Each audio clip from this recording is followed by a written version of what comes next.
Hello, hello student. Myself Anil Yadav, hours academic Karnal.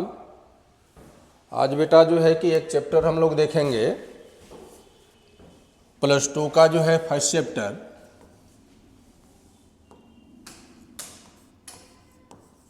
Reproduction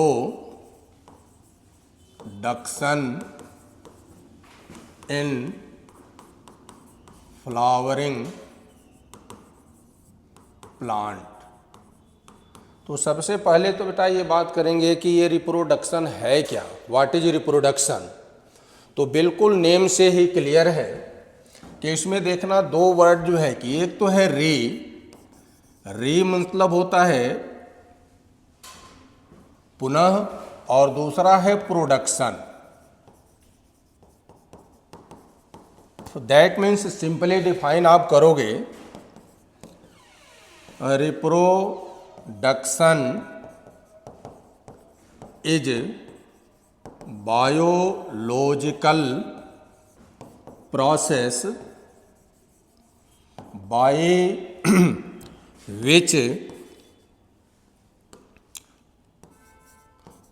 which an organisms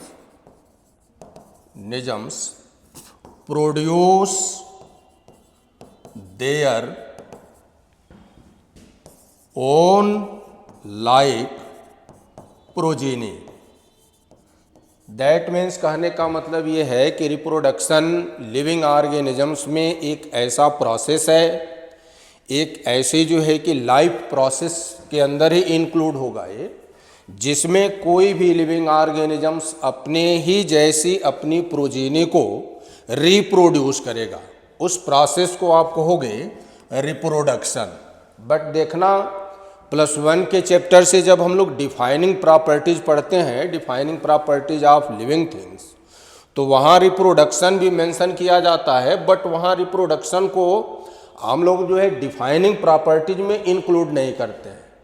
इसके कुछ exception हैं, कुछ living ऐसे जो है कि लिविंग ऑर्गेनिजम्स हैं जिनमें जो है कि रिप्रोडक्शन की एबिलिटी नहीं होती है, इसलिए रिप्रोडक्शन को एक लिविंग कैरेक्टर्स तो आप कहोगे but not the defining properties.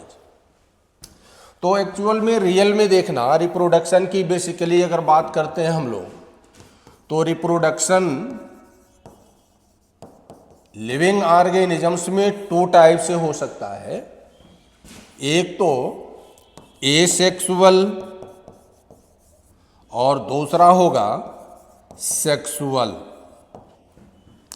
Asexual reproduction में देखना बेटा क्या है, there is gametes are not form and fuse.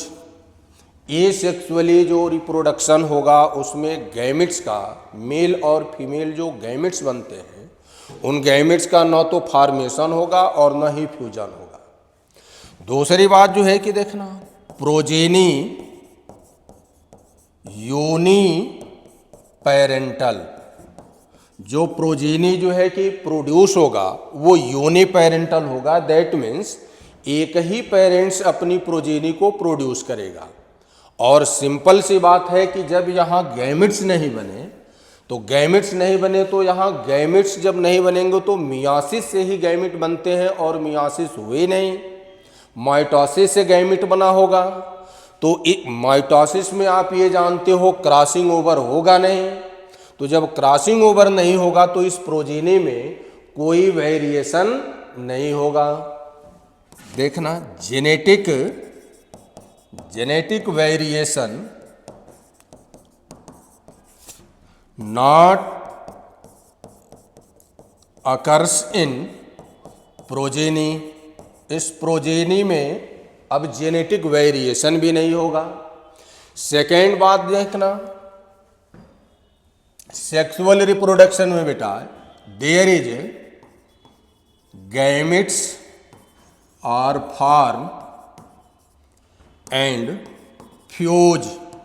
अब देखो यहाँ गैमेट्स का फॉर्मेशन होगा, और आप लोग ये जानते हो अच्छे तरह से +1 में ये बात बताई गई होगी कि गैमेट्स का फॉर्मेशन जो है कि मियोसिस से होता है, मियोसिस रिडक्शनल डिवीजन है।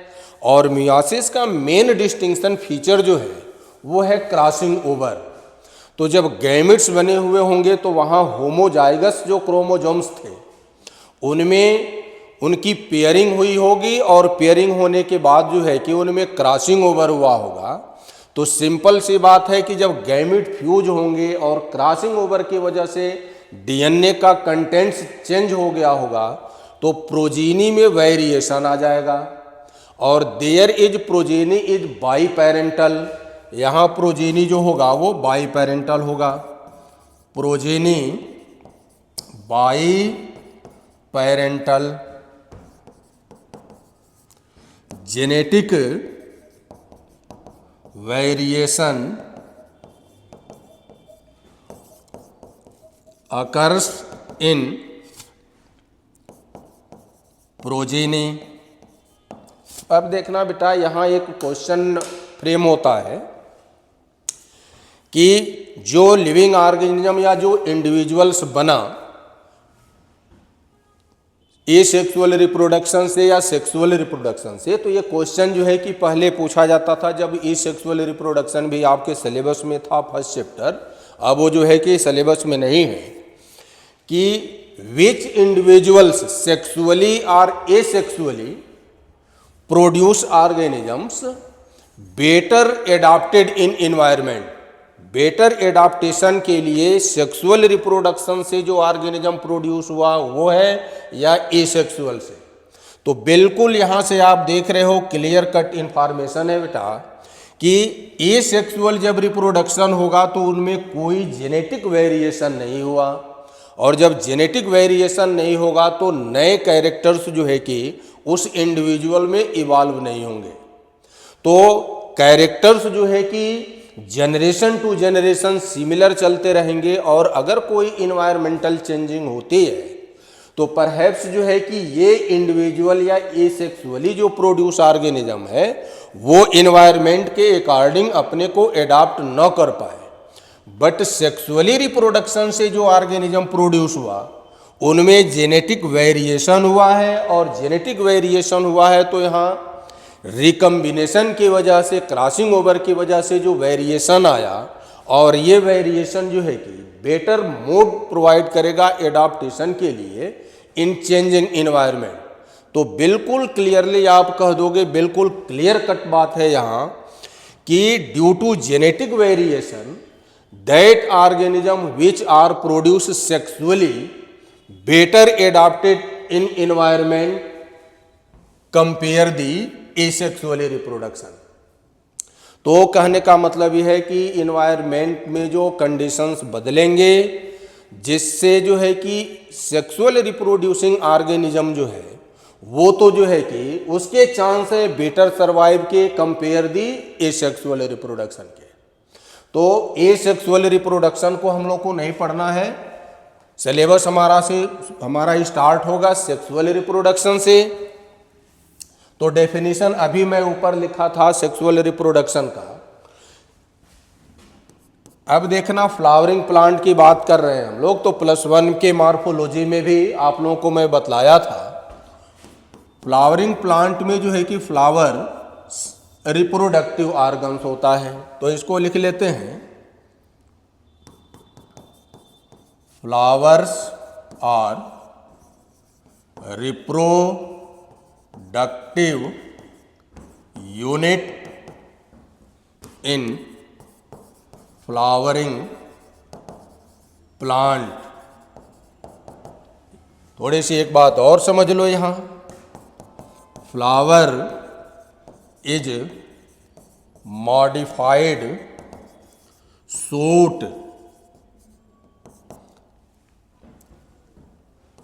suited for sexual reproduction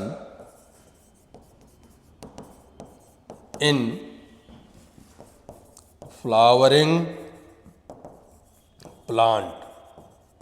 अब देखो +1 के मॉर्फोलॉजी में बड़े डिटेल से डिस्कस मैं किया था बेटा, फ्लावर क्या है, फ्लावर के पार्ट्स क्या हैं।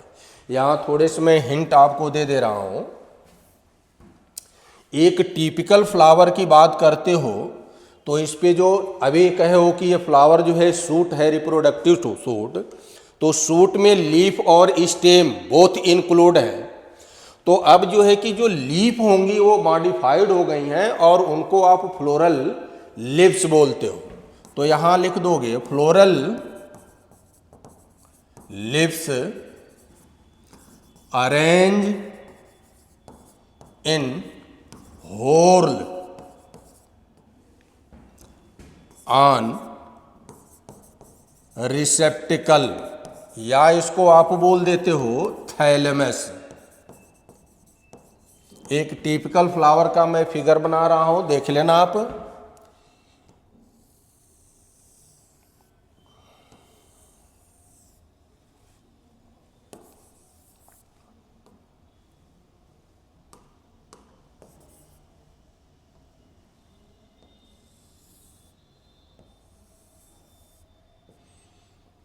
जिस एक्सिस पे ये फ्लोरल लिप्स अरेंज होती हैं इन्हीं को आप बोलते हो थैलेमस।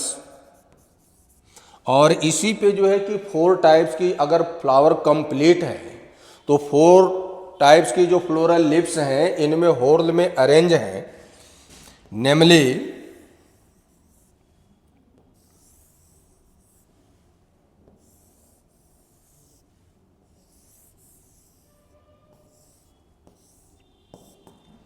देखना यहाँ जो है इसको तो आप the outer most whorl of flower is sepals, इसकी यूनिट है सेपल्स जो है। आउटर मोस्ट होल को तो आप कैलिक्स कहोगे। The outer most whorl of flower is sepal calyx, the unit of calyx is sepals. Sepals are almost in flower, sepals are green in colour which perform photosynthesis and protect the inner 3 whorl in early stage or bud stage। जब ये flower, ये अभी इसकी जो है antithesis नहीं हुई है, फ्लावरिंग अगर फ्लावर ओपन नहीं हुआ है, तो ये जो है कि सेपल्स इनको चारों तरफ से कवर किया रहता है, प्रोटेक्ट करता है। सेकेंड होर्ल जो है ये है पेटल्स, या ये कह दो second whorl of flower is corolla, the unit of corolla is petals. Petals जो है कि देखना बेटा, ये जो है कि मेन फंक्शंस पेटल्स का है, attract the insect for pollination. Petals contain nectar gland which secrete nectar, due to nectar and colours insect are attract toward the flower and depict the pollination. Flower के तरफ insect attract होंगे जिससे जो है कि pollination में help होगा। Third whole बेटा देखो जो है कि जो मेल रिप्रोडक्टिव होल कहलाता है, मेल रिप्रोडक्टिव ऑर्गन्स है, जिनको मेल रिप्रोडक्टिव ऑर्गन्स को आप जो है कि एंड्रोसियम कहोगे, और एंड्रोसियम की जो यूनिट है सिंगल उसको स्टेमेन बोलेंगे। तो ए टिपिकल स्टेमेन है 2 part thread like filament and sac like anther, and both are collectively called stamen. Central fourth whorl is female reproductive organ that is called gynoecium, and the unit of gynoecium is pistil or carpels. The basal oval portion which is situated on thalamus, that is ovary. Ovary contain ovule and ovule contain embryo sac. बड़े detail से आगे हम लोग पढ़ेंगे कि कैसे इस embryo sac female gametophyte का डेवलपमेंट होगा। इस एंथर में जो है पॉलन ग्रेन मेल गैमिटोफाइट का कैसे डेवलपमेंट होगा, एक एक करके पढ़ेंगे। लेकिन पहले यहाँ थोड़ी फ्लावर की बात आप देख लो। The top most portion of pistil which receive the pollen grain that is stigma, and the connective between stigma and ovary tubular structure that is style, and all are collectively called pistil or carpel. तो ये एक typical flower के part हैं बेटा। फिर आपको मैं recall कर दे रहा हूँ कि इसको बड़े डिटेल से मैंने मॉर्फोलॉजी इन एंजियोस्पर्मिक प्लांट में +1 का चैप्टर है वहाँ पढ़ाया था। ये सारी बातें मैंने बतलाया था कि if all 4 holes present in a flower, that means sepals, petals, स्टेमन, pistil और carpals, that flower is complete flower. If any whole of floral leaves absent in flower, that is known as incomplete flower. अगर इनमें से कोई एक whole absent है तो उसको incomplete flower कहोगे। और अगर किसी फ्लावर में stamen and pistil both are present are develop in same flower, that is bisexual flower. If any sexual part is absent, or either pistil present or stamen present, या इन दोनों में से कोई एक absent हो एक कोई present हो, तो उसको आप कहोगे unisexual flower. If stamen is present and pistil is absent, that flower is staminate flower, staminate flower, या इसको आप मेल फ्लावर भी कहोगे। अदर हैंड अगर सपोज दैट मानो फ्लावर में स्टेमेन अब्सेंट है बट पिस्टिल प्रेजेंट है, तो ये भी फ्लावर यूनिसेक्सुअल फ्लावर होगा, बट दिस फ्लावर को आप पिस्टिलेट फ्लावर और फीमेल फ्लावर कहोगे। तो फ्लावर पे बहुत डिटेल डिस्कस हम लोग को नहीं करनी है, यहाँ ऑलरेडी मॉर्फोलॉजी में मैं कर चुका हूँ। तो रिप्रोडक्शन में सबसे फर्स्ट इवेंट्स जो होगा बेटा देखना, वो हम लोग अब शुरू करते हैं। फर्स्ट इवेंट रिप्रोडक्शन का होता है गैमीटोजेनेसिस। और सिंपल सी बात है, गैमीटोजेनेसिस में यानी कि डेवलपमेंट ऑफ गैमिट्स। सिंपल सी डेफिनेशन लिखना, डेवलपमेंट ऑफ गैमिट्स, इसी को बोलते हो आप गैमीटोजेनेसिस। और गैमिट्स जो है कि सेक्सुअली रिप्रोडक्शन की हम लोग बात कर रहे हैं। गैमिट्स 2 तरह के होंगे, male gamete and female gametes. लेकिन ध्यान देना, अभी मैं आपको बात बतला दे रहा हूं, गैमीटोजेनेसिस को 2 तरह से आप कर लो। एक तो माइक्रो स्पोरोजेनेसिस, यानी कि डेवलपमेंट ऑफ पॉलन ग्रेन। और पॉलन ग्रेन को देखना बेटा बड़े क्लियरली अच्छे से आप लोग समझ लो। पॉलन ग्रेन को आप लोग मेल गैमिट कंसीडर नहीं करना है। Pollen grain is male gametophyte, male gametophyte. इस मेल गैमिटोफाइट्स में आगे फर्दर अभी हम लोग देखेंगे, 2 जो है कि मेल न्यूक्लियाई फॉर्म होंगी। उन मेल न्यूक्लियाई को आप जो है कि गैमिट्स बोलोगे। लेकिन पॉलन ग्रेन जो है कि वो गैमिटोफिटिक स्टेज होती है एंजियोस्पर्म प्लांट की, मेल गैमिटोफिटिक स्टेज। तो सेकेंड देखना जो है, ये तो पॉलन ग्रेन के डेवलपमेंट्स की बात हो गई। Mega sporogenesis, that means simply बात कह देंगे डेवलपमेंट ऑफ मेगा स्पोर। और इसी मेगा स्पोर से एम्ब्रियो सैक बनेगा, एम्ब्रियो सैक। और एम्ब्रियो सैक को आप बोलते हो फीमेल गैमिटोफाइट। तो ये कैसे जो है कि एम्ब्रियो सैक का डेवलपमेंट होगा, कैसे पॉलन ग्रेन का डेवलपमेंट होगा, एक एक करके हम लोग पढ़ते हैं। तो सबसे फर्स्ट बात करते हैं हम माइक्रोस्पोरोजेनेसिस जेनेसिस की। तो देखना आप लोग जो है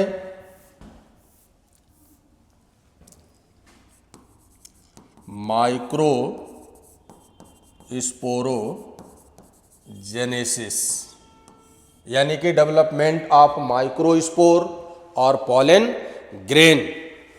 फिर लिख देता हूं यहां डेवलपमेंट ऑफ माइक्रोस्पोर और पॉलन ग्रेन। बात एक ही है, लेकिन इनके डेवलपमेंट से पहले थोड़े से एक बात हम लोग करते हैं बेटा, ऑल स्ट्रक्चर ऑफ एंथर। देखना a typical anther is tetrasporangiate और डाइथिकस। एक टिपिकल एंथर की हम लोग बात करते हैं, अगर उसका ट्रांसफर सेक्शन करते हो एंथर का, तो ईच ऑलमोस्ट जो है कि एंजियोस्पर्मिक प्लांट में, लेकिन कुछ ऐसे मेंबर्स हैं कुछ किसी फैमिली के जिनमें जो है कि एंथर डाइथिकस न हो करके मोनोथिकस होगा, वो भी बतला रहे हैं। लेकिन ऑलमोस्ट जो प्लांट होते हैं उनका एंथर जो है कि डाइथिकस है। डाइथिकस मीन्स 2 लोब होंगे and each lobe contain 2 sporangia. So A डाइथिकस anther become tetra sporangiate. तो अगर फिगर से थोड़ा सा आप समझना चाहो तो देखना जो है कि अगर हम ट्रांसफर सेक्शन करते हैं किसी एक टिपिकल एंथर का, तो इसमें आपको जो है 2 थीका दिखाई देगा, 2 कंपार्टमेंट दिखाई देगा, और इस कंपार्टमेंट को, इस थीका को आप बोलते हो, कंपार्टमेंट कह दो या थीकस कहो, तो ईच कंपार्टमेंट में 2 स्पोरेंजिया है, तो इसको आप कह दोगे टेट्रा स्पोरेंजिएट, और इसी में ये पॉलन ग्रेन का डेवलपमेंट होगा। तो एक टिपिकल एंथर हैज 2 लोब और 2 compartment, that is called theca, and each theca contain 2 sporangia. So A डाइथिकस anther become tetra sporangiate. But जो है कि अभी मैंने कहा कि कुछ एक्सेप्शंस हैं, स्टार बना करके इस बात को समझना बेटा। The member of Malvaceae family, जो मालवेसी फैमिली के मेंबर्स हैं, इसको जो है कि कॉटन फैमिली भी बोलते हो या चाइना रोज की भी फैमिली बोलोगे। इनमें जो एंथर होगा, एंथर मोनोथिकस होता है, मोनोथिकस। दैट मीन्स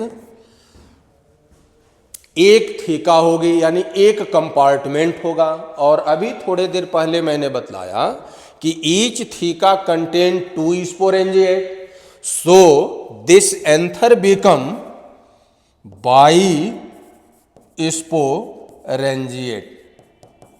तो मालवेसी फैमिली के जो मेंबर्स हैं उनमें एंथर जो होगा वो मोनोथिकस होगा, और मोनोथिकस एंथर जो है कि एक each theca has 2 sporangia, then ये एंथर जो है कि आप इसको बाई स्पोरेंजिएट कहोगे।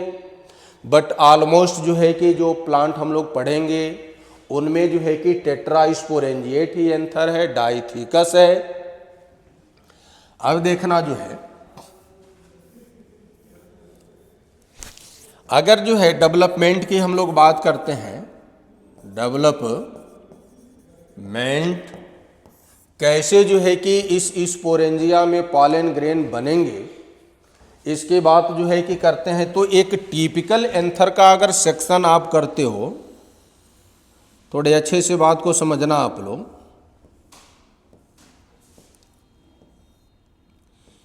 एक टिपिकल एंथर का ट्रांसफर सेक्शन हम लोग कर रहे हैं, तो इसमें जो है कि मास ऑफ टिश्यू आपको दिखाई देगा, जिसको आप हीमोजेनस सेल्स या होमोजेनस टिश्यू कहोगे।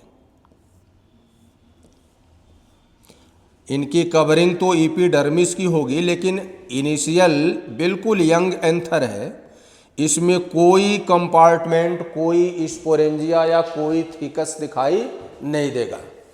लेकिन कुछ टाइम के बाद आप देखोगे, डेवलपमेंट की बात हम लोग कर रहे हैं, तो इस जो है कि एंथर के ईच कॉर्नर पे एक एक सेल डिफरेंशिएट होगी, अपने प्रोटोप्लाज्म को डेंस करेगी, लार्ज न्यूक्लियस हो जाएगा, प्रोटोप्लाज्म डेंस हो गए, और इस सेल को आप बोलोगे और बाकी ये सेल जो है कि इसमें भरे हुए हैं।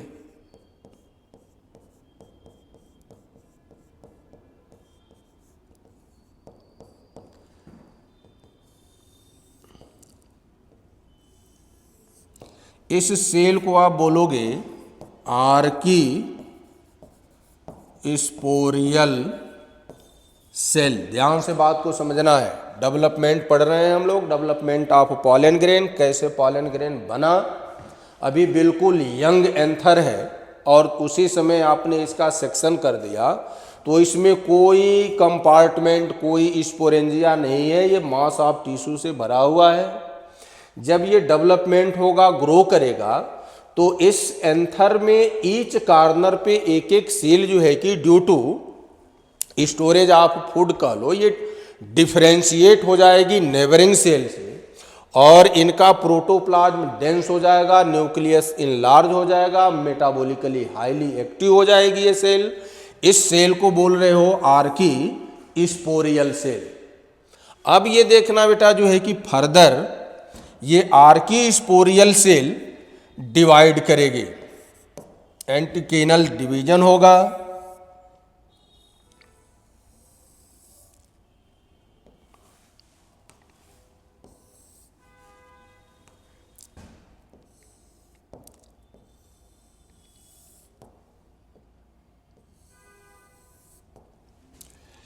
अब देखो, एक सेल यहाँ जो थी ये डिवीजन होकर के दो सेल बनाई, यहाँ भी 2 सेल बन गए, यहाँ भी 2 सेल, यहाँ भी 2 सेल।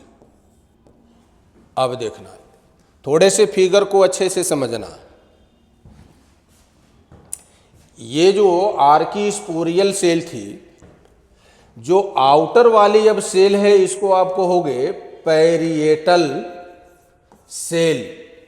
और ये पैरिएटल सेल जो है कि डिवीजन जब करेगी बेटा, तो देखना जो है कि इसमें 2 to 3 लेयर, कभी कभी 4 लेयर भी बन जाएगी। जो आउटर, अब एक का मैं यहाँ फिगर बना रहा हूँ केवल इतने का, पैरिएटल सेल की मैं बात कर रहा हूँ। ये सेल जब डिवीजन करेगी तो ये जो आउटर मोस्ट लेयर बनेगी, इसको बोलोगे आप इंडोथीसियम, आउटर मोस्ट लेयर। और इसके ऊपर तो ये एपिडर्मिस की जो लेयर है वो तो है ही है। अब इसको जो है कि आप एक्सोथीसियम भी कह सकते हो, जो बाहर वाली पहले से जो है कि प्रेजेंट थी लेयर, ये है एक्सोथीसियम। और इस सेल के, पैरिएटल सेल के डिवीजन से जो एक लेयर बनी, उसको बोल रहे हो इंडोथीसियम। फर्दर इस सेल के डिवीजन से कई बार डिवीजन होगा, तो इनमें इलांगेटेड सेल बनेंगी, और इसको बोलते हो मिडिल लेयर। ये 2 या 3 लेयर हो सकती है मिडिल लेयर। और इनर मोस्ट जो है कि जो सेल की लेयर बनेगी इसी सेल के, तो इसको बोलते हो आप टैपिटम। ये सारी सेल्स जो है कि न्यूट्रिशन का काम करती हैं, न्यूट्रिटिव सेल होती हैं। तो जब ये पैरिएटल सेल डिवीजन कर रही थी, उसी समय जो ये इनर साइड में ये जो सेल है, इसको आप बोल रहे हो माइक्रोस्पोर मदर सेल। ये माइक्रोस्पोर मदर सेल भी डिवीजन करेगी और यहाँ मास ऑफ ये होमोजीनस टिश्यू बन जाएंगे। ध्यान देना, सभी के सभी सेल अभी जो है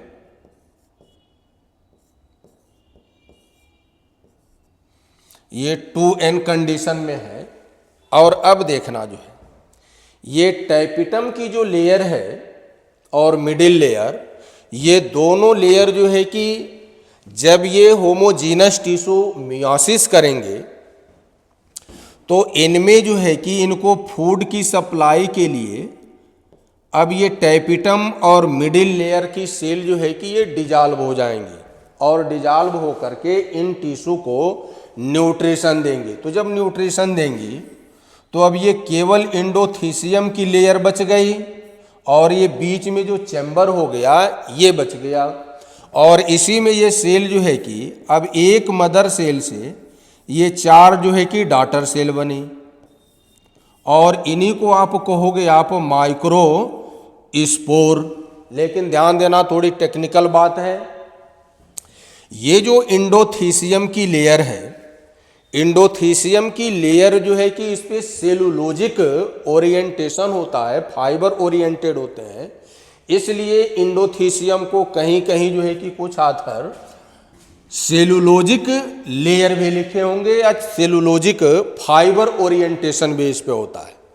अब देखना, ये जो टैपिटम की लेयर थी, ध्यान से बात को समझना, ये जितने भी पॉलन ग्रेन्स हैं ये सभी पॉलन ग्रेन्स आपस में जुड़े हुए हैं कैलोज सुगर से। और इनको जो है कि ये टैपिटम की लेयर जो है कि एक एंजाइम सीक्रेट करेगी जिसको आप बोलते हो कैलेज। और ये कैलेज क्या करेगा कि इन पॉलन ग्रेन्स के बीच जो सीमेंटिंग का काम कैलोज शुगर कर रही है उनको डिजॉल्व कर देगा और सभी ये पॉलन ग्रेन जो है कि फ्री हो जाएंगे। तो इस तरह से जो है, और ये जो डिवीजन हुआ इनमें इस सेल में, उसको जो है कि मियोसिस कहोगे, ये मियोसिस डिवीजन से हुआ है। तो सिंपल सी बात है, यहाँ ये बात आप याद रखेंगे, 1 microspore mother cell form 4 pollen grains. देखना, ये जो सेल है ये तो 2n कंडीशन में है, लेकिन जो है कि मियोसिस हो गया तो ये n कंडीशन में n कंडीशन में हो गए, क्योंकि जो है कि मियोसिस में क्रोमोसोम्स के नंबर जो है कि रिड्यूस हो जाएंगे। तो अगर जो है कि देखना, एक बात क्वेश्चन कभी कभी पूछ लिया जाता है, for the production of 2000 pollen grain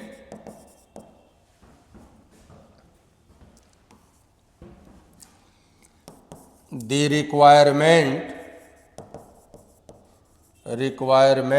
of microspore mother cell, या इनको आब्लिक में मियोसिस भी कभी कभी आपसे पूछ देगा कि 200 पॉलन ग्रेन को प्रोड्यूस करने के लिए कितनी माइक्रोस्पोर मदर सेल या कितनी मियोसिस की रिक्वायरमेंट हुई। तो अभी जो है कि सिंपल सी बात है कि एक मदर सेल से 4 डॉटर सेल बन रही है, पॉलन ग्रेन बन रहा है। तो 200 को जो है कि आप कर दोगे 200/4 इजकल टू 50, यानी कि 1 से 4 बनेंगे तो 50 मियोसिस होगा तो या 200 पॉलन ग्रेन बन जाएंगे, या ये कह दोगे कि 50 माइक्रोस्पोर मदर सेल रहेंगी जिनमें मियोसिस होगा तो 200 पॉलन ग्रेन बन जाएंगे। लेकिन एक बात देखना, एक्सेप्शनली स्टार बना करके, in member of Cupressaceae family, 1 microspore mother cell produce only 1 pollen grains. ऐसा इसमें क्यों हुआ भाई? देखना, इस फैमिली के जो मेंबर्स हैं, फॉर एग्जांपल साइप्रस प्लांट का नाम ही है, उसी के नाम पे इसकी फैमिली पड़ी है साइप्रेसी। इनमें 1 मदर सेल, ये मियोसिस तो इसमें होगा, मियोसिस होगा, और ये टेट्राड जो है कि माइक्रोस्पोर जो बने, इन out of 4 3 are degenerate, 3 degenerate हो जाते हैं और ओनली 1 इज फंक्शनल। कुछ जो है कि एम्ब्रियो सैक यानी कि मेगा स्पोरोजेनेसिस जैसी इसमें बिहेव हो जाती है, यानी कि एक माइक्रोस्पोर मदर सेल जो है उनमें मियासिस तो होगा। मियासिस होगा तो सिंपल सी बात है कि क्रोमोसोम्स के नंबर हाफ होंगे, 1 mother cell form 4 daughter cell, but out of 4 daughter cell 3 are degenerate, only 1 is functional. तो इस केस में आप ये जो है कि साइप्रस वाली केस में आप ये कहोगे कि एक मियोसिस से केवल जो है एक ही पॉलन ग्रेन ऑब्टेन होगा। क्यों? क्योंकि 4 जो बने उनमें से 3 डिजेनरेट हो गए। या ये भी कह सकते हो आपकी साइप्रस में या साइप्रेसी फैमिली के जो मेंबर्स हैं उनमें एक माइक्रोस्पोर मदर सेल से एक ही जो है कि पॉलन ग्रेन ऑब्टेन्ड होगा। क्यों? क्योंकि जब ये मदर सेल डिवीजन कर रही है तो 4 डॉटर सेल तो बन रही हैं, बट 3 आर डिजेनरेट, 3 डिजेनरेट हो गई, ओनली 1 इज फंक्शनल। तो ये एक्सेप्शनल केस है, इसको आप याद रखना।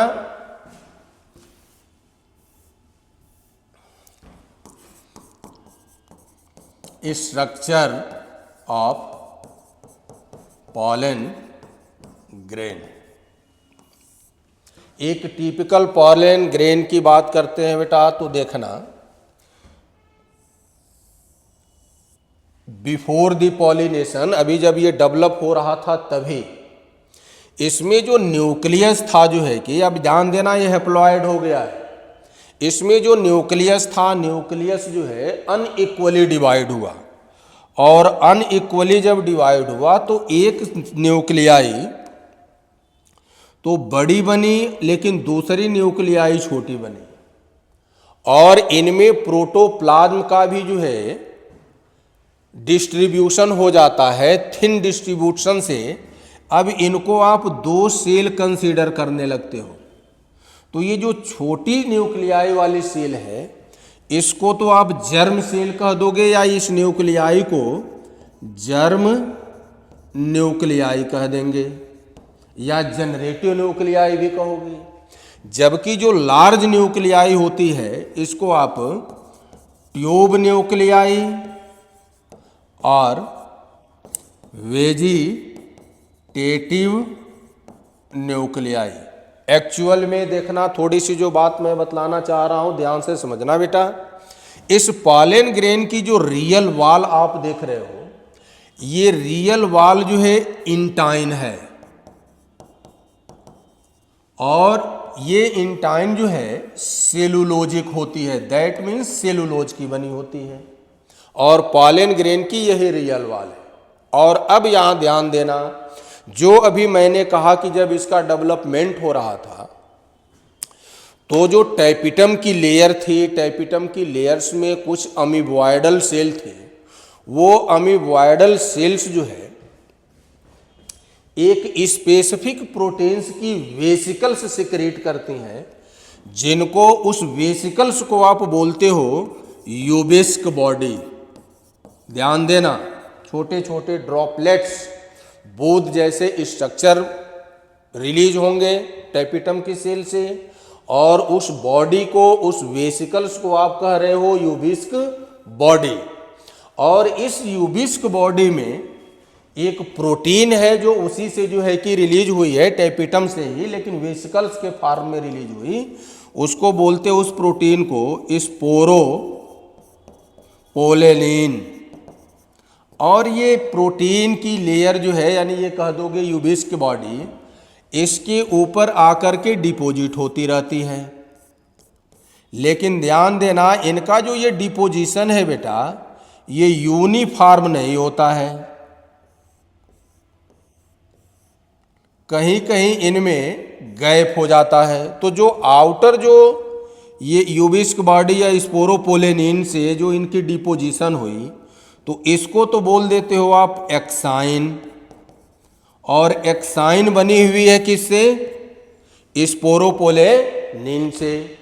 और ये ऐसी प्रोटीन है कि कोई ऐसा प्रोटियोलिटिक एंजाइम्स नहीं है कि इसको जो है कि डिग्रेड कर सके, इसको डाइजेस्ट कर सके।